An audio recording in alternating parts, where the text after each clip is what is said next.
Garine Papazian-Zorabian est professeure titulaire au département de psychopédagogie et d'andragogie de l'Université de Montréal et conseillère spéciale en santé mentale des étudiants de la vice-rectrice adjointe aux affaires étudiantes et à la réussite de l'UDO.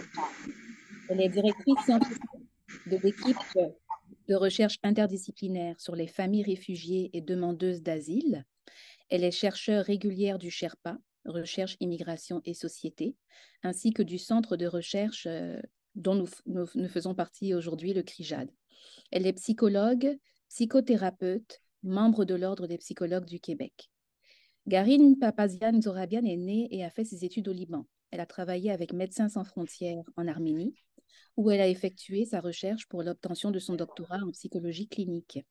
Sa recherche portait sur les deuils et les traumatismes psychiques de guerre des enfants du Haut-Karabakh. Rentrée au Liban en 1996, elle y a travaillé en tant que psychologue clinicienne. Après 2 ans, elle a entamé une carrière universitaire, enseignement et recherche, à l'Université Saint-Joseph de Beyrouth. Elle y a aussi dirigé l'Institut libanais d'éducateurs de 2002 à 2010. Elle est installée au Québec depuis juin 2010. Son expérience clinique, ses recherches, son enseignement et ses publications portent sur le développement de l'enfant, son adaptation et ses apprentissages, les processus migratoires et leur influence sur la santé mentale des jeunes, les processus normaux et pathologiques des deuils, les traumatismes et leur transmission, leur influence sur l'adaptation de l'enfant et ses apprentissages, ainsi que la construction et l'expression identitaire.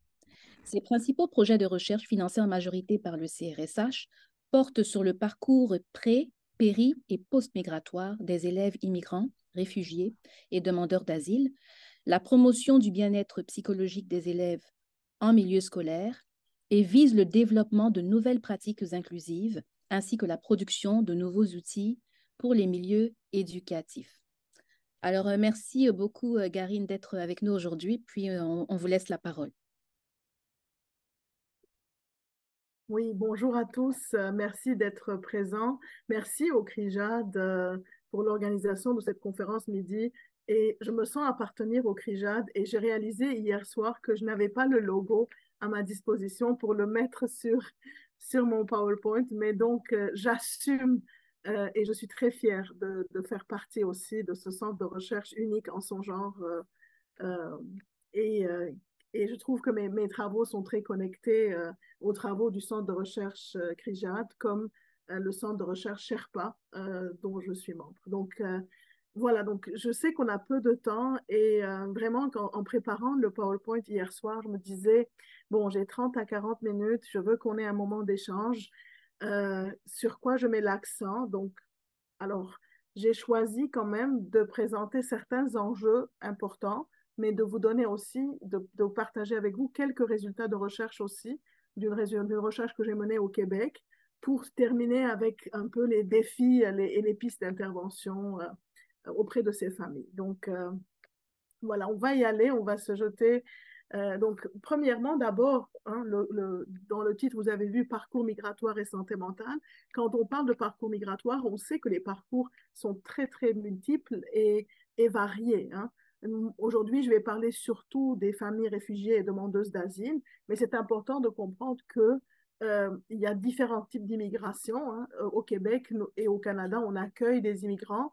Il y a l'immigration économique, où vraiment ce sont des travailleurs qualifiés, comme moi, hein, qui font le choix de quitter leur pays et de venir s'installer au Québec. Et donc, le Québec, ils font une première demande au Québec, le Québec les accepte, et après, ils font une demande au fédéral, et si le fédéral accepte, ils peuvent venir. Donc, c'est vraiment ce qui est important dans l'immigration économique, c'est que d'abord, l'élément du choix, hein, le choix des parents, le choix de venir au Québec et la probabilité d'une francophonie quand même sont très, très élevées. L'immigration temporaire, ce sont vraiment des travailleurs qui viennent avec un contrat. Hein. Ça peut être des travailleurs saisonniers, par exemple, qui viennent. Les fraises que nous mangeons, hein, il y a beaucoup de travailleurs qui arrivent dans le domaine de l'agriculture ou dans différents domaines où il y a des besoins particuliers.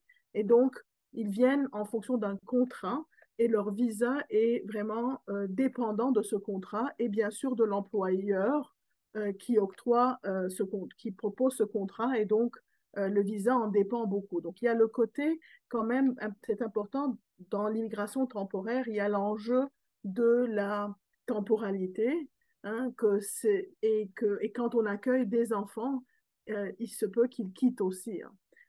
Donc, je ne vais pas m'attarder sur l'immigration temporaire, mais c'est quand même important de savoir que parfois, justement, le gouvernement fédéral prend des décisions qui vont faire que les statuts ne vont pas être très clairs. Par exemple, pour les réfugiés ukrainiens, euh, pour pouvoir les accueillir rapidement et donc répondre à leurs besoins rapidement, parce que le Canada est impliqué dans la guerre contre la Russie et la guerre avec l'Ukraine.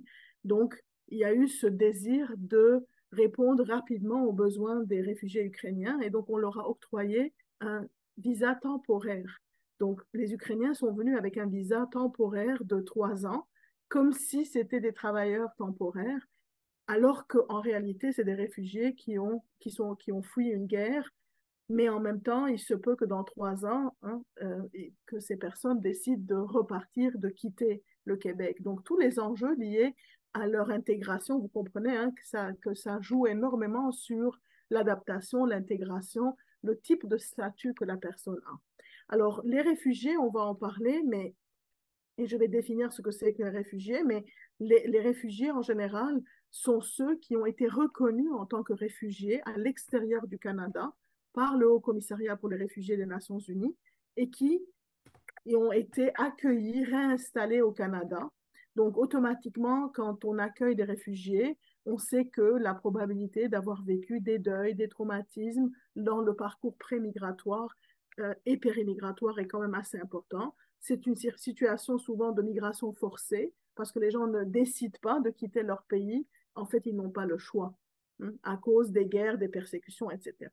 Les demandeurs d'asile, par contre, ce sont les personnes qui trouvent un moyen pour se trouver au Canada. Alors, ça peut être avec un visa temporaire touristique, par exemple, et là, ils atterrissent à l'aéroport et ils font une demande d'asile en disant, je ne peux plus rentrer dans mon pays, ma vie est en danger, s'il vous plaît, donnez-moi le statut de réfugié, cette fois-ci au Canada.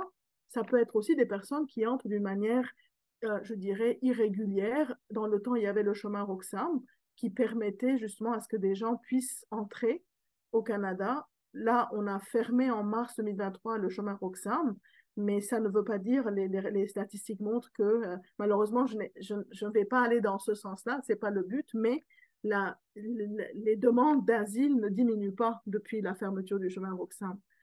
Donc, c'est important qu'on réfléchisse un peu sur ces enjeux. Mais vous avez des parcours très différents, probablement que vous êtes spécialiste dans des domaines très différents. Donc, je vais essayer de garder mon discours interdisciplinaire, mais quand même assez global pour que ça réponde un peu à toutes vos attentes. Puis en même temps, on a la période des questions aussi. Enfin, dernière catégorie d'immigration, c'est la catégorie de la réunification familiale, parce que vous savez qu'une personne qui est résidente permanente ou citoyenne canadienne a le droit de parrainer un conjoint, une conjointe, des parents, des enfants. Donc, il y a beaucoup de familles qui arrivent, qui sont séparées, des réfugiés qui arrivent, et une fois que la résidence permanente est obtenue, là, ils peuvent faire une demande pour la réunification familiale. Et donc, on peut avoir des personnes de 60 ans, 70 ans, des grands-parents qui arrivent pour être avec leurs enfants et leurs petits-enfants, euh, avec d'autres enjeux et d'autres besoins au niveau de la santé, santé mentale, francisation, etc. Comme on peut avoir, par exemple, des familles qui ont été obligés de laisser leurs enfants derrière eux. Et là, cette fois-ci, ce sont les enfants qui viennent. Donc, les cas de figure sont très, très variés. Et on peut mettre même dans une situation de réunification familiale, justement juste parce qu'on est tombé en amour et qu'on veut avoir son conjoint ou sa conjointe sans nécessairement avoir un vécu traumatique. Donc, c'est très, très varié d'une situation à l'autre. D'une situation à l'autre, il y a beaucoup de différences. Alors, dans tous les cas, ce qui unit toutes ces, comment dire, toute cette population, un peu ces immigrants, ce qui les unit, en fait, c'est vraiment les objectifs. Pourquoi ils viennent au Canada? Souvent, c'est pour un meilleur avenir pour les enfants, une meilleure éducation pour les enfants, de meilleurs services de santé, plus de sécurité quand on quitte un pays en guerre ou un pays où il y a de la... Bon, parfois aussi, vous savez, même si c'est une immigration économique, les gens peuvent quitter pour d'autres raisons. Donc, raison de... Ça peut être aussi bon, des difficultés socio-économiques importantes, la corruption, une violence sociale, dictature, des régimes totalitaires, des persécutions de certaines communautés dans certains pays. Donc, les cas de figure sont vraiment multiples. Mais plus de sécurité, se trouver dans un pays en paix, dans une société de droit, où justement, il y a plus d'opportunités pour se développer, évoluer, plus de meilleurs services de santé, de meilleurs services éducatifs et surtout, surtout, la possibilité de vivre sa vie dignement, hein, de retrouver une dignité humaine. Et ça, c'est quelque chose qui revient justement chez les familles réfugiées et demandeuses d'asile, qui sont des familles, des personnes qui ont quitté d'une manière forcée, qui ont vécu dans des conditions d'adversité très importantes. Retrouver leur dignité est vraiment un but très, très important. Alors, rapidement, tout à l'heure, j'ai dit, je vais dire un peu, je vais définir ce qu'est un réfugié, mais c'est important. Le statut de réfugié n'existait pas avant 1951. Ce n'est qu'après la Deuxième Guerre mondiale, quand il y avait tellement de personnes apatrides, sans papier, déplacées, réfugiées dans le monde, que les Nations Unies, euh, lors de la Convention de Genève de 51, ont statué et ont créé le statut de réfugié. Et alors, qu'est-ce que dit la Convention de Genève? Que le réfugié est une personne adulte ou un jeune obligé de se trouver en dehors de son pays d'origine, en craignant avec raison d'être persécuté du fait de sa race, de sa religion, de sa nationalité, de son appartenance à un certain groupe social ou de ses opinions politiques. Donc vraiment, n'importe quel aspect identitaire peut être la cause d'une persécution et donc valider une demande d'asile. Donc le Canada a ratifié la Convention de Genève. Et ça veut dire qu'automatiquement, en ratifiant une convention, on doit, en principe, on adopte comme on a ratifié la Convention des droits des enfants, et donc on doit respecter les droits des enfants, les droits de l'homme, mais les droits, justement, c'est-à-dire les droits des migrants, hein, donc les réfugiés, c'est vraiment, c'est un droit de venir au Canada et de demander l'asile au Canada. Donc quand on parle de immigrants illégaux, ce terme n'existe pas. On ne peut pas être illégalement au Canada parce que le Canada a ratifié la Convention de Genève. Donc, ça veut dire que le Canada a donné le droit à des gens de venir et demander l'asile. Et c'est le devoir du Canada de vérifier cette demande d'asile. Et si cette demande d'asile est justifiée, alors d'octroyer le statut de réfugié à la personne. Maintenant, donc ça explique un peu la présence des demandeurs d'asile, hein, quand ils viennent et font une demande ici au Canada, alors qu'il y a aussi l'autre enjeu, c'est que à cause du fait qu'il y a des guerres partout dans le monde, et on a vu, hein, ça ne s'arrête pas, on est en train de voir comment les droits des enfants, les droits des hommes, les droits des peuples ne sont pas en réalité respectés, et il y a des guerres et des conflits armés partout, et donc c'est triste de dire, mais il y a des pays qui produisent des réfugiés et ces personnes qui fuient leur pays, souvent, la première instance qui peut leur donner le statut de réfugié, c'est le Haut Commissariat pour les réfugiés des Nations Unies. Et donc, il y a des personnes qui ont ce statut de réfugié, se trouvent dans des camps de réfugiés, par exemple, ou même des réfugiés urbains, hein, qui se trouvent dans les villes en Turquie, au Liban, en Libye. Donc, et qui attendent à ce que des pays comme le Canada, les États-Unis, l'Australie, l'Allemagne, hein, ouvrent leurs portes et disent, voilà, on va accepter, je ne sais pas, 25 000 réfugiés, on va accepter 8 000 réfugiés. Et là, à ce moment-là, il y a un tri, une sélection qui se fait dans ce bassin de réfugiés. Donc, il y a des gens qui attendent pendant des années et des années, hein, dans les camps de réfugiés pour que leur nom, hein, soit choisi et qu'ils puissent venir et s'installer dans un pays sûr et dans un pays en sécurité. Donc, oups, désolé, ma chienne qui jappe. Désolé, je ne peux rien faire. Lucky. Euh, ça, c'est le désavantage de la conférence à distance. Alors, justement, vous comprenez, justement, donc les demandeurs d'asile sont ceux qui vont faire la demande ici au Canada. Ce qui est quand même important et il y a un enjeu quand même très important chez les demandeurs d'asile, c'est qu'une fois qu'ils arrivent au Canada et ils disent, voilà, je fais une demande d'asile, c'est fini, ils ne peuvent plus quitter le Canada, ils ne peuvent plus repartir dans leur pays d'origine, bien sûr, hein, euh, et euh, euh, il y a tout le temps un peu l'angoisse et l'incertitude de la déportation, parce qu'en principe, selon les règles, après 3 mois, le Canada devrait pouvoir dire à cette famille si la demande est acceptée ou non. Mais actuellement, le système est tellement achalandé que la première réponse parfois tarde et les familles reçoivent leur première réponse positive ou négative 1 an et demi presque après leur arrivée. Et au cas où c'est négatif, ils ont le droit de faire un appel.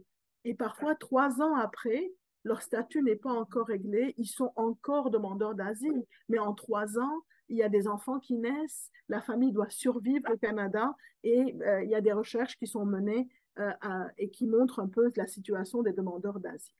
Donc, euh, par rapport au parcours pré-migratoire, je ne vais pas trop m'attarder parce que je sais que le temps est restreint. Et ayant travaillé moi-même dans des zones de guerre, mené des recherches dans des zones de guerre et accompagné des personnes, des victimes de guerre, mais aussi ayant aussi travaillé un peu dans un contexte post-migratoire au Québec avec des réfugiés, des demandeurs d'asile. Donc, je vais vraiment faire un survol rapide pour pouvoir quand même parler des défis et des enjeux de l'intégration de ces familles au Québec et dans le pays d'accueil. Donc, au niveau pré-migratoire, il y a quand même peut-être une chose qui ressort beaucoup, c'est vraiment les réfugiés, les demandeurs d'asile, les gens qui quittent des conflits armés, des violences, des persécutions. Et il y a beaucoup de recherches sur les expériences de violences vécues en contexte de guerre. Malheureusement, avec on est vraiment, je dirais, tellement exposé hein, aux images des guerres et des bombes et des atrocités qui ont lieu dans le monde que je trouve que ce que je dis est déjà très, très évident pour vous, mais il y a vraiment une violation des droits les plus importants, hein, le droit à la vie, le droit à la sécurité, le droit à la protection. Donc, nous avons accueilli au Québec des familles ou des personnes qui ont été blessés durant la guerre, qui ont perdu des proches durant la guerre, qui ont vécu de nombreuses séparations, des pertes humaines et des pertes matérielles par la mort ou autre chose. Et tout à l'heure, je vais vous présenter rapidement les résultats d'une recherche menée ici. Donc, il y a vraiment, quand on parle de guerre, mais c'est ça, c'est la mort, hein, c'est la présence de la mort, la présence, bon, la perte de la santé physique, de la santé mentale aussi, quelque part, et beaucoup, beaucoup d'enjeux aussi au niveau des infrastructures, hein, parce qu'une guerre, ce n'est pas juste les bombes qui tombent et la mort, mais c'est aussi la perte des infrastructures, c'est les enjeux d'alimentation, d'hygiène, il n'y a pas d'eau, il n'y a pas d'électricité, comment cuisiner, comment laver, hein, des problèmes de santé, comment avoir accès à la santé. Euh, donc, si les hôpitaux ne fonctionnent plus ou des hôpitaux sont bombardés, donc, puis l'éducation, quand les écoles sont bombardées, et je ne parle pas juste, je sais que maintenant ça vous fait vous penser aux guerres récentes dont on parle. Bon, là, il y a la guerre entre Israël et Palestine, l'Ukraine et la Russie. Euh, il y a eu une guerre dont on a moins parlé, qui me touche, qui est dans le Haut-Karabakh, où j'ai travaillé d'ailleurs avec Médecins sans frontières dans le temps, qui a été complètement occupé récemment. Mais ça, il y a tellement de guerres dans le monde. Le Yémen, en Afrique, il y a des guerres dont on ne parle pas. Et c'est ça qui est important, c'est que oui, il y a beaucoup de guerres dans le monde, donc ça veut dire qu'il y a beaucoup, beaucoup de réfugiés dans le monde. Le HCR a calculé qu'en 2022, il y avait 108 millions de personnes déplacées dans le monde à cause des guerres, à cause des violences collectives, des persécutions, etc. Donc, vraiment, c'est disproportionné, mais ces gens, non seulement ont probablement rencontré la mort, mais ils ont aussi manqué d'éducation. Et ça, c'est quelque chose qui ressort beaucoup dans la recherche, c'est que les jeunes, parfois, sont sous-scolarisés, non pas par choix, ou par incapacité, mais parce que justement, ils se sont déplacés de multiples fois, donc, où les écoles étaient fermées à cause de la guerre, euh, des problèmes de santé aussi qui auraient pu être réglés, mais qui ne l'ont pas été parce qu'il n'y avait pas de service de santé. Donc, il y a souvent vraiment, c'est important quand on parle de la guerre, de penser aussi à toutes ces conséquences euh, sur les différentes sphères de la vie qui vont toucher aussi le développement global de l'enfant, hein. Manque de stimulation cognitive, parfois manque manque de disponibilité affective des parents. Hein. Donc, il y a des carences éducatives, des carences affectives, des carences sur le plan de la santé. Et quand on accueille des familles et des personnes réfugiées, il y a vraiment quand même une vulnérabilité importante. Mais ça ne veut pas dire hein, que les familles sont toutes anéanties hein, et qui n'ont pas développé aussi certaines stratégies, on en parlera. Donc, euh, donc, les différentes recherches sur les contextes de guerre hein, montrent qu'il y a quand même des enjeux au niveau de la santé mentale, parce qu'on ne va pas, j'essaie de circonscrire un peu mon discours. Donc, il y a beaucoup d'enjeux de santé mentale, hein, des problèmes de sommeil, de trauma, l'anxiété, la dépression. Si on prend une approche un peu plus médicale, voilà un peu les quatre problématiques qui ressortent, mais en même temps, euh, c'est vraiment plus que ça, dans le sens qu'il y a tout un rapport à la vie qui change. Et ça, c'est ce côté, tout à l'heure, je disais que souvent les gens viennent pour retrouver leur dignité humaine parce qu'il y a, dans les guerres, il y a une banalisation de la mort et une déshumanisation de la personne. Hein. Les vies des gens n'ont pas de valeur. Et ça, c'est quelque chose qui est beaucoup ressorti dans mes recherches, les recherches que j'ai menées ici avec les jeunes réfugiés. Je vous en parlerai tout à l'heure. Alors, au niveau des parcours alors ça, c'était le pré-migratoire, donc avant de quitter le pays. Maintenant, une fois que les gens quittent leur pays, il y a souvent deux réalités. Donc, d'abord, il y a la réalité des camps de réfugiés. Il y a certaines personnes qui vivent dans des camps de réfugiés. Et là, c'est quelques images de camps pour vous donner, mais il y a des camps qui sont, des camps qui existent. En Afrique, il y a des camps qui existent depuis 30 ans et qui desservent toutes les guerres de l'Afrique, par exemple. Au Liban, il y a des camps palestiniens qui datent depuis l'exode, de l'exil des Palestiniens dans les années 60, 1960, etc. En Jordanie, il y a des camps de Palestiniens, il y a des camps de réfugiés syriens, il y a des camps qui ont commencé parfois avec quelques bâtiments, puis qui se sont transformés en petites villes, mais c'est vraiment des villes parfois closes. Hein. Donc les gens ont l'impression d'être détenus, ils ne peuvent pas sortir des camps, ils ne peuvent pas circuler. Donc il y a toute la dimension donc, il y a des enjeux de promiscuité, il y a des enjeux des problèmes sociaux, de précarité, des problèmes éducatifs, un manque d'éducation dans les camps. Donc, il y a plusieurs enjeux psychosociaux qui sont omniprésents dans les camps, mais là aussi, ça dépend du camp, de la gestion de ce camp, des subventions. Hein. Est-ce que c'est un camp qui est porté par les Nations Unies ou non? Est-ce qu'il y a des organismes communautaires qui s'en occupent, oui ou non? Mais il y a des gens qui vivent dans ces camps, qui se marient dans ces camps, qui font des enfants dans les camps et attendent leur tour. Au Québec, nous avons accueilli une famille qui a, en fait, deux jeunes adolescents qui avaient fui le génocide du Rwanda, qui se sont rencontrés dans un camp au Burundi. Ils se sont mariés au Burundi, ils y sont restés 16 ans, ils ont fait 4 enfants, et puis arrivés ici, ils ont fait un cinquième enfant qu'ils ont appelé l'enfant canadien. Mais cette famille avec 5 enfants, c'était une famille ils avaient vécu toute leur vie, ils avaient vécu dans un camp de réfugiés en Afrique. Donc quand ils arrivent au Canada, à Montréal, on veut que, allez, apprenez le français, francisation, intégration sociale professionnelle, les enfants à l'école, mais on ne réalise pas parfois que l'écart est énorme entre la réalité que ces gens ont vécue et la réalité du pays d'accueil. Donc, ça entraîne des besoins particuliers. Alors, quand on parle de parcours périmigratoire, c'est quand même important aussi, hein, quelques images, parce qu'on en parle beaucoup, des naufrages dans la Méditerranée. Hein. Donc, là, il y a aussi beaucoup de deuils et de traumatismes qui sont vécus lors de la migration. Hein. Et quand une famille arrive, par exemple, dit, voilà, j'ai quitté le Congo en 2017, je suis arrivée au Canada en 2021, mais il faut penser qu'il y a 4 années. Comment se sont écoulées ces 4 années?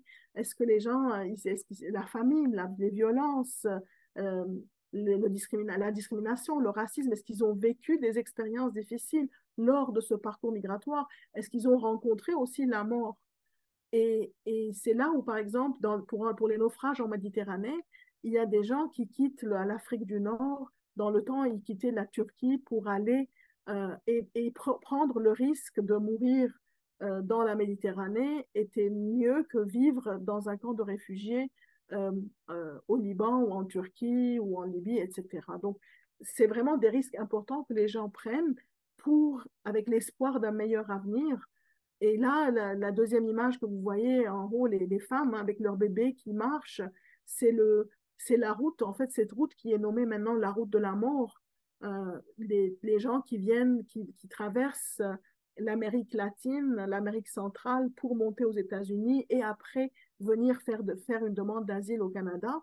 Nous avons accueilli au Canada des familles qui ont traversé le chemin Roxham, qui avaient marché pendant des mois avec des dangers énormes. Vous voyez, hein, ça c'est très connu. Au Panama, il y a vraiment une tranche où les gens doivent traverser un jungle avec vraiment des animaux sauvages, des risques très très grands pour leur vie et pour la vie de leurs enfants. Et nous les accueillons ici. Et nous avons accueilli des familles ou des enfants qui ont vu un frère, une sœur être attaqués ou mourir devant leurs yeux ou leur mère être violée ou le fait qu'on a volé tous les affaires de leurs parents. Parce qu'il faut savoir aussi que les passeurs, hein, il y a tout le temps dans cette logique de migration, mais il y a des gens qui font de l'argent. Hein. Il y a tout le temps l'exploitation des besoins des gens. Donc il y a des passeurs qui font payer à ces familles et des gens qui, arrivés au Canada, n'ont plus rien. Ils sont démunis parce qu'ils ont tout payé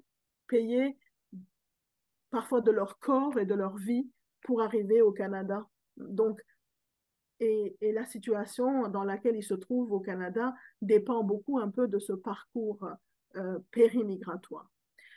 Donc voilà, je ne vais pas m'atteler plus sur le pré- et périmigratoire, parce que c'est en soi un sujet à part et on pourrait entrer dans beaucoup plus de détails pour parler des conséquences de la guerre et de ses conditions d'adversité. Mais une fois arrivé au Canada, en principe, donc, bon, il y a d'autres défis et d'autres défis les attendent. Alors, euh, vous allez voir, je ne vais pas trop m'étaler sur les deuils et les traumatismes, mais c'est une problématique qui est vraiment sous-jacente d'une manière permanente. Hein. On quitte son pays parce qu'il y a des problèmes. Durant la migration, il y a beaucoup de conditions d'adversité et arriver dans le pays d'accueil, mais il y a aussi d'autres défis et d'autres enjeux. Il y a aussi et la littérature montre qu'il y a des expériences de discrimination, de racisme, il y a des traumatismes vécus dans la société d'accueil, mais il y a aussi parfois dans de très bonnes conditions d'accueil, mais il y a quand même des défis. Et voilà, donc vraiment, je présente d'une manière synthétique des résultats de recherche qui ont été menés en général en Amérique du Nord sur le parcours post-migratoire hein, et la santé mentale des immigrants. Et ces recherches montrent que, euh, quel que soit le type d'immigration, la santé mentale des immigrants est quand même mise à rude épreuve à cause du fait que les gens perdent leur soutien, la famille rapprochée. Il y a quand même des pertes et des deuils, perte de la famille, perte du pays d'origine, des racines, hein, des tombes, euh, bon, pertes matérielles et immatérielles. Il y a beaucoup d'enjeux liés aux différences culturelles, linguistiques, le fait de ne pas pouvoir se comprendre, de ne pas pouvoir comprendre le système, communiquer ses besoins. Hein. Un père réfugié me disait, euh, je suis arrivé au Canada et je suis devenu muet. Je me sens handicapé parce que je n'arrive pas à communiquer mes besoins, parce qu'on ne me comprend pas, et il a eu des problèmes avec le système en fait, le système il a eu un accident au travail et en fait, il a été exploité et il n'a pas pu se défendre parce qu'il ne connaît pas ses droits, parce que quand on l'amenait chez le médecin, il ne comprenait pas les enjeux, si c'est le médecin du CNSST, de la CNSST ou le médecin de l'employeur, bref. Hein, donc la méconnaissance hein, des systèmes, de la langue entraîne aussi beaucoup de vulnérabilité. Des défis économiques aussi, la précarité qui ressort dans les études, euh, des expériences de discrimination et de racisme, comme je l'ai dit. Donc, ça, c'est vraiment des études qui ont été menées en Amérique du Nord en général, mais les études qui ont été menées au Québec et au Canada rejoignent un peu ces mêmes résultats, hein. Donc, des recherches qui ont été menées par mes collègues du Centre de recherche Sherpa, Janet Cleveland, Cécile Rousseau, Jill Hanley, que je cite ici. Puis une étude aussi qui a été menée aussi en Ontario par Hatfield et Ungar, qui montre quand même que justement, il y a plusieurs problématiques qui vont détériorer la santé mentale des réfugiés et demandeurs d'asile au Canada. Donc d'abord la détention, parce qu'il y a des familles détenues. Il faut savoir qu'aux États-Unis, les enfants aussi sont détenus. Je ne sais pas si vous savez, mais les États-Unis n'ont pas ratifié la Convention des droits de l'enfant. C'est le seul pays qui ne l'a pas fait. Et on maltraite les enfants. Donc les enfants de migrants sont dans des centres de détention séparés de leurs parents. Et nous les accueillons ici après. Donc des enfants qui ont été séparés de leurs parents, qui ont été maltraités par la police, qui ont été, je dirais, drogués, médicamentés pour juste que les gens qui surveillent et les policiers aient la paix, hein, pour que les enfants dorment, parce que dans leur détresse, ils crient, ils hurlent, ils pleurent. Donc, il y a des situations vraiment très graves, hein, que les familles réfugiées de demandeuses d'asile ont vécues dans les centres de détention aux États-Unis. Et il y a beaucoup d'histoires documentées. Donc, puis la détention au Canada aussi, hein, parce que, bon, c'est vrai que les enfants et les familles ne sont plus détenus, mais les hommes le sont quand il y a des doutes ou bien tant que l'enquête de sécurité n'a pas été faite par le gouvernement fédéral. Donc, la détention, le fait de vivre la détention, ça détériore beaucoup. Vous pouvez aller voir les travaux de ma collègue Janet Cleveland, la précarité financière, l'incertitude prolongée des demandes d'asile, hein, parce que avec le système achalandé, comme je vous dis, parfois ça prend 3 ans. Mais pendant 3 ans, la famille ne sait pas si elle va rester ou elle va quitter. Mais entre-temps, il faut trouver du travail, les permis de travail qui parfois tardent à être émis. Donc, entre-temps, les gens n'ont pas les moyens pour travailler. Bon, on a parlé un peu des pertes de repères culturels, mais vraiment la difficulté pour l'accès aux services de santé parce que les demandeurs d'asile n'ont pas accès à la RAMQ, mais ils ont accès au programme fédéral de santé intérimaire, c'est le PFSI, mais il y a très peu de médecins ou de très peu de cliniques qui acceptent de prendre des demandeurs d'asile. Donc, ce qui fait que là aussi, le système est achalandé. Il y a des enjeux et il y a une recherche. Il y a une recherche récente de mes collègues Janet Cleveland et Jill Hanley, qui montre justement qu'il y a des enjeux très importants d'accès à un logement.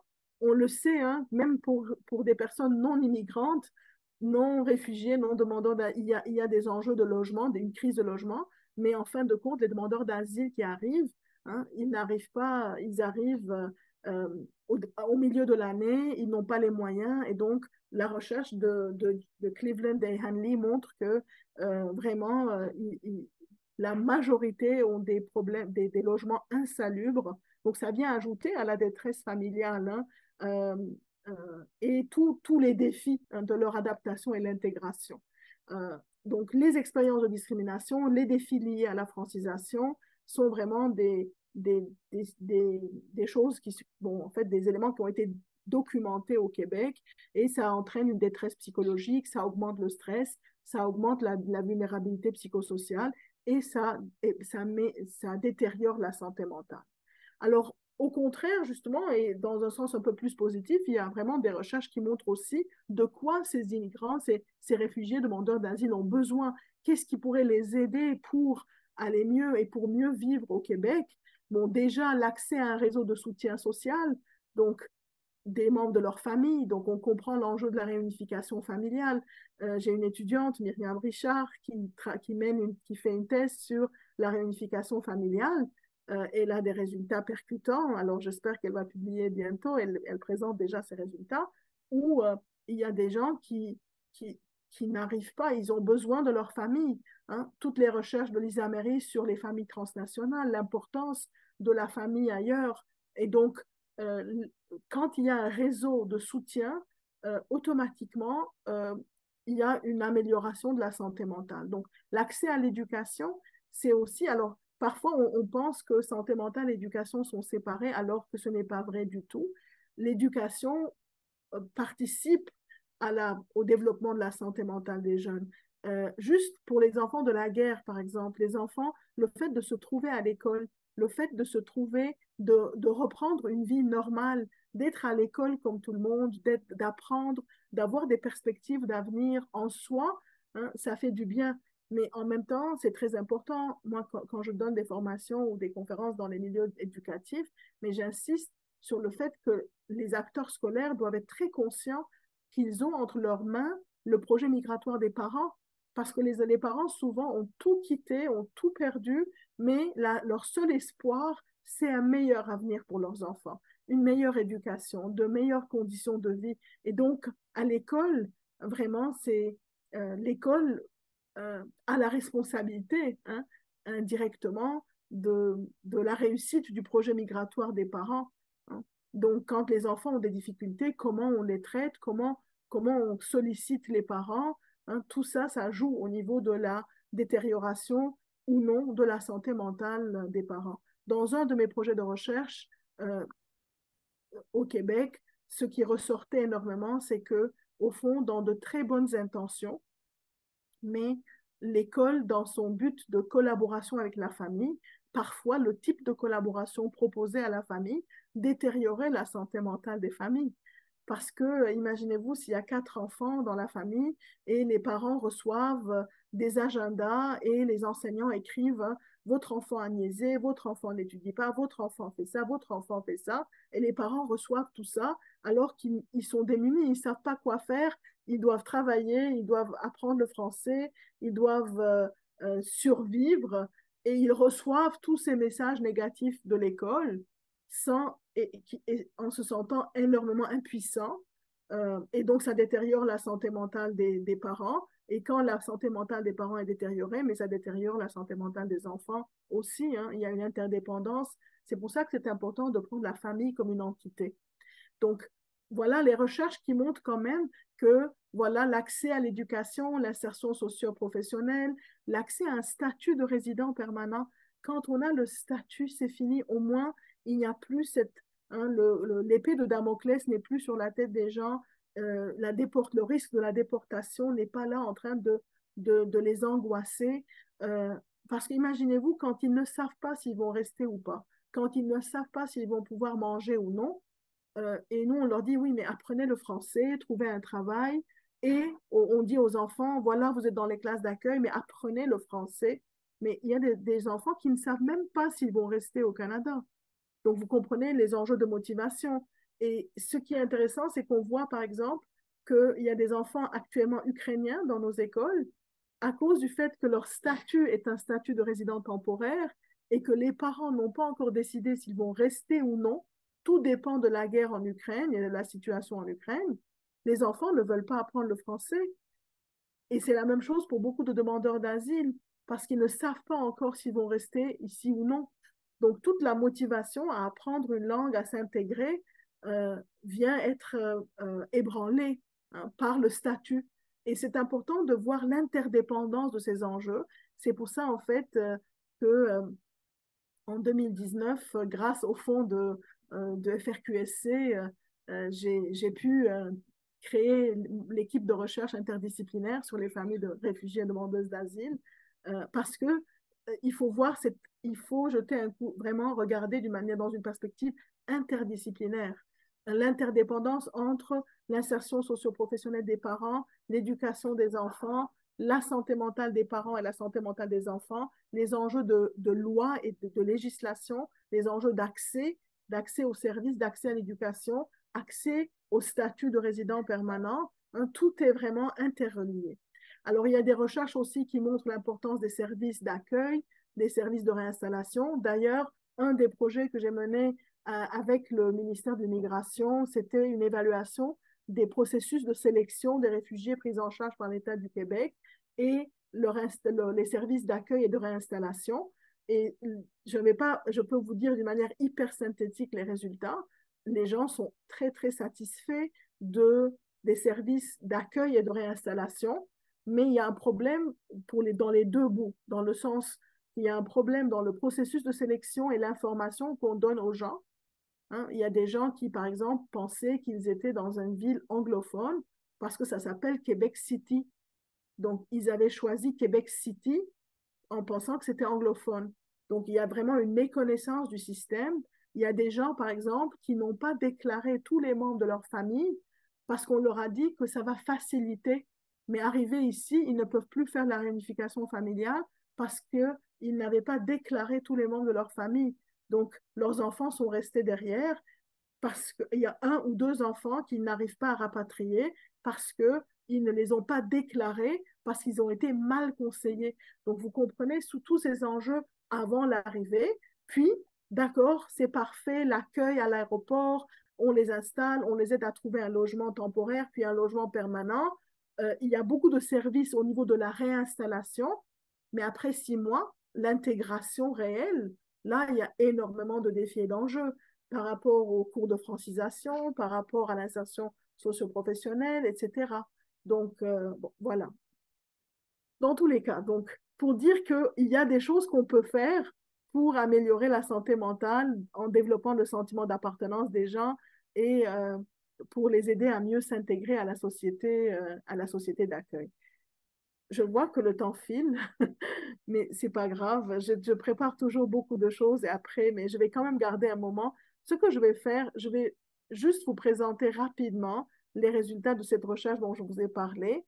Euh, En général, pour toutes mes recherches, j'utilise un cadre conceptuel et théorique vraiment, où vraiment mes concepts clés sont la santé mentale, les traumatismes et les deuils, mais dans une posture qui n'est pas du tout pathologisante, en disant que nous avons tous une santé mentale, elle peut être ébranlée par les événements de la vie. Nous pouvons tous vivre des traumatismes parce que rencontrer la mort ou vivre des ruptures importantes, mais c'est traumatisant et c'est normal qu'on soit traumatisé. C'est la violence que nous vivons qui n'est pas normale. Ce n'est pas notre réaction face à cette violence. Les deuils, que je considère aussi un phénomène très normal, dans le sens que nous vivons tous des deuils parce que nous nous attachons à des personnes, à des choses, et quand nous les perdons, nous sommes ébranlés. Donc, cette posture qui n'est pas une posture pathologisante, qui s'inscrit beaucoup dans les théories écosystémiques, développementales, psychodynamiques et transculturelles, ce sont vraiment les approches que j'utilise dans mes recherches et mes recherches-actions pour autant évaluer les besoins psychosociaux éducatifs des gens que pour proposer des pistes pour la promotion de la santé mentale en milieu communautaire, en milieu éducatif. Alors, je vais juste vous présenter rapidement quelques résultats d'une de mes recherches que j'ai menées avec des personnes adultes, en fait. Voilà, je vais. Donc, c'était aussi une recherche mandatée par le ministère de l'Immigration. C'était l'évaluation des besoins psychosociaux des personnes suivant le programme FIPA. Le programme FIPA, c'est la francisation pour les immigrants peu alphabétisés. Mais il faut savoir que pour être peu alphabétisé et se trouver au Québec, la seule manière de pouvoir l'être, c'est ou bien être une personne réfugiée, parce que donc la personne n'a pas été choisie pour ses qualifications, pour le travail, etc. Donc, ce n'est pas des immigrants économiques, c'est rarement des immigrants temporaires, euh, mais il se peut qu'il y en ait, mais c'est rare parce que souvent les immigrants temporaires viennent pour faire un travail particulier. Donc, s'ils ont besoin de la langue, ils sont déjà francophones. Et s'ils n'ont pas besoin de la langue, ils n'ont pas besoin de suivre les cours de francisation. Donc, c'est des réfugiés et demandeurs d'asile surtout, et des gens qui sont venus dans le cadre de réunification familiale, donc des grands-parents, des personnes de 60 ans, 70 ans, qui sont là et justement qui doivent apprendre le français.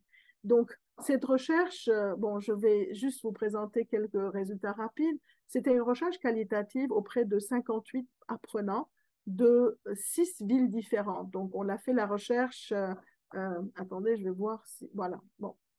Dans 6 villes, vous allez les voir. Donc, voilà un peu comment s'était répartie la population. Donc, euh, il y avait des personnes à temps partiel, à temps plein, 24 hommes et 34 femmes, des tranches d'âge très variées. Vous voyez qu'il y avait 6 personnes quand même qui avaient 66 ans et plus, mais il y avait quand même des jeunes adultes aussi, hein, parce qu'ils arrivent à 16 ans, parfois ils ne peuvent pas entrer dans le système éducatif régulier, dans le secteur jeune, et ils se trouvent justement en FGA ou en francisation.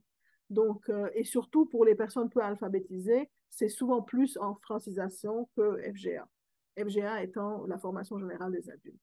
Donc, voilà, ils étaient répartis dans différents niveaux de francisation.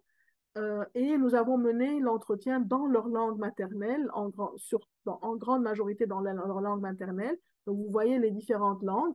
Et on avait quand même 23 personnes arabophones parce qu'il y avait quand même beaucoup de réfugiés, justement, euh, syriens parmi les personnes. La recherche a été menée entre 2019 et 2021. On l'a terminée en pandémie et le rapport a été transmis au ministère en 2021. Donc voilà, au niveau des statuts, donc il y avait des personnes mariées avec enfants, des mères monoparentales, des personnes sans enfants, des grands-parents, etc. Et les dates d'arrivée variaient aussi beaucoup. Et voilà les 6 villes où nous avons mené la recherche. Les résultats, et je vais m'arrêter sur ça parce que malheureusement, bon, je pense que j'ai parlé indirectement des défis et des enjeux pour la promotion de la santé mentale. Le temps n'est pas suffisant pour dire tout ce que j'ai envie de dire, mais quand même, les résultats de cette recherche, quand même, ont fait ressortir des enjeux très importants. Au niveau de l'expérience pré- et péri-migratoire, donc tout ce qui est avant l'arrivée au Québec, il y avait quand même beaucoup de problèmes de scolarité. Donc, c'est des gens qui sont peu scolarisés, peu alphabétisés. Donc, il y avait beaucoup de personnes qui n'avaient pas pu continuer leurs études pour X raisons, mais parmi ces raisons, on voyait les différences. Par exemple, des gens qui avaient déjà des difficultés au primaire. Donc, si c'est des personnes qui ont des troubles d'apprentissage, mais même s'ils ont 66 ans, ils ne vont pas apprendre le français en 6 mois. Hein. Donc, il y avait parmi eux des personnes qui avaient des difficultés ou des troubles d'apprentissage, mais des personnes aussi qui n'ont pas pu apprendre, étudier à cause de la guerre, à cause de problèmes économiques, parce qu'ils étaient l'aîné de la famille, ils devaient tout quitter pour travailler, pour subvenir aux besoins de la famille. Donc, il y avait beaucoup de problèmes financiers et des problèmes bon, liés à la maladie, la santé mentale, etc. On a été voir, comme je vous l'ai dit, dans mes recherches, j'essaie de voir un peu les traumatismes vécus, les deuils et les pertes vécues. Quand même, il y avait presque 60% des participants qui avaient été exposés à la violence, 41% qui avaient vécu une violence psychologique et 8,2% qui avaient vécu une violence physique. Il y avait beaucoup de gens qui avaient vécu des pertes et des séparations. Hein, donc, puis 25% avaient quand même vécu la mort d'un être cher. Parfois, c'était des enfants, des parents, des frères et sœurs, etc. Et au niveau de leur expérience post-migratoire, donc il y avait quand même certains éléments qui ressortaient. Par exemple, 53% ont parlé de leur réseau social, le fait qu'ils avaient un réseau social et ça les aidait. Et souvent, le réseau social, c'était leur propre communauté, parce que dans leur ville, il y avait quand même des gens de leur propre communauté. Parfois, il y avait donc 51% avaient leur famille à leur côté, et il y avait quand même beaucoup de gratitude, je dirais, de reconnaissance envers le gouvernement québécois et canadien, les gouvernements, pour toutes les allocations qui leur étaient données pour qu'ils puissent subvenir à leurs besoins. Mais malgré ça, il y avait quand même justement la situation financière qui était aussi mentionnée beaucoup dans le négatif parce que c'est vraiment des familles qui sont dans la précarité extrême. Les allocations ne suffisent souvent pas. Il y a beaucoup de gens qui ont des enjeux vraiment d'isolement, de solitude, avec un réseau social qui n'est pas suffisant. 32% qui avaient des enjeux au niveau de leur travail, de leur insertion socio-professionnelle. Et il y avait vraiment bon, 31% des personnes avaient des difficultés au niveau de la gestion familiale. Et ça, c'est quelque chose qui revient tout le temps auprès des jeunes familles. C'est la tranche d'âge de 35 à 45 ans qui a vraiment qui n'a fait que parler des difficultés au niveau de la conciliation, travail, famille, études. Comment apprendre le français quand on doit aussi subvenir aux besoins de sa famille, quand on a des enfants de bas âge. En plus, s'il y avait un enfant handicapé, un enfant malade, quand l'école appelait, ces journées pédagogiques, l'école appelle, mais comment ils vont gérer tout ça alors que la francisation aussi était quand même difficile parce que rater une journée, c'est être pénalisé aussi financièrement et rater 5 fois, on est exclu du programme de francisation. Mais si on a 5 enfants et on est appelé à l'école au moins une fois pour un des enfants, automatiquement, on est exclu des cours de francisation. Donc, c'est vraiment mettre les familles dans une situation très, très difficile. Hein. Et donc, j'ai beaucoup d'extraits, bien sûr, qui, pour illustrer tout ça. mais je vais m'arrêter là. Et peut-être que je vais juste terminer. Vous voyez, j'ai prévu trop de choses. Il y a quand même des enjeux très importants au niveau de l'évaluation des besoins. Donc, l'évaluation diagnostique en santé mentale, l'évaluation des besoins. Il faut faire attention, ne pas être rapide. Parce que si on prend le DSM-5 et on dit, voilà, on va prendre les critères diagnostiques du DSM-5 et on va aller voir si ces familles ont un trouble du stress post-traumatique ou un jeune qui, est-ce qu'il a un TDAH, un TDA. Mais ça va être très facile, hein, de se tromper. C'est pour ça qu'il y a des enjeux de surdiagnostic. Hein, parce qu'un enfant qui est traumatisé, qui est endeuillé, mais il peut présenter un tableau clinique qui ressemble un peu, hein, à un TDAH parfois. Bon, puis l'anxiété, la dépression, mais ça fait partie un peu des traumas aussi. Donc, euh, un enfant peut être traumatisé, il peut ressentir beaucoup d'anxiété, mais ça ne veut pas dire qu'il a un trouble anxieux. Donc, tous les enjeux de diagnostic différentiel sont très importants. Donc, ça vient quelque part, oui, hein, les psychologues scolaires qui travaillent dans les milieux éducatifs, les évaluations qu'ils font, c'est vraiment, bon, même les médecins de famille, hein, qui peuvent rapidement maintenant prescrire des antidépresseurs, des anxiolytiques. Il y a une surmédicalisation des problématiques parce qu'on ne prend pas le temps, parfois on ne prend pas le temps de faire une évaluation des besoins psychosociaux et des besoins éducatifs de ces jeunes et de ces familles. D'après moi, il y a des défis et des enjeux très importants pour l'intervention auprès de ces familles et l'accompagnement. Ces familles ont besoin d'accompagnement euh, et malheureusement, il n'y a pas d'accompagnement psychosocial, c'est-à-dire qu'il y a un maillon manquant. Les écoles n'accompagnent pas les familles, les organismes communautaires accompagnent, mais quand même, ça dépend un peu de leurs subventions et ça dépend des programmes et ça dépend des capacités ou de la formation des intervenants communautaires. Et les CLSC n'accompagnent pas. Il n'y a pas vraiment un accompagnement. Il faut vraiment avoir des problèmes. Les jeunes doivent pouvoir avoir, ou bien il faut avoir des problèmes de santé mentale pour être suivis en santé mentale jeunesse ou santé mentale adulte, ou bien les jeunes qui ont des difficultés externalisées. Alors là, il y a une liste d'attente de 1 an et demi, 2 ans et demi pour avoir des services. Donc, il y a vraiment un maillon qui manque dans l'accompagnement des familles. Et souvent, c'est ce qui fait aussi que la situation, bon, la santé mentale est détériorée et après, on intervient quand les familles souvent sont en crise, alors qu'on aurait pu désamorcer certaines choses en amont. Voilà, je vais m'arrêter là. Je ne vais plus présenter les pistes que je propose dans les écoles. Le sujet était peut-être trop vaste, mais on a quand même fait un tour.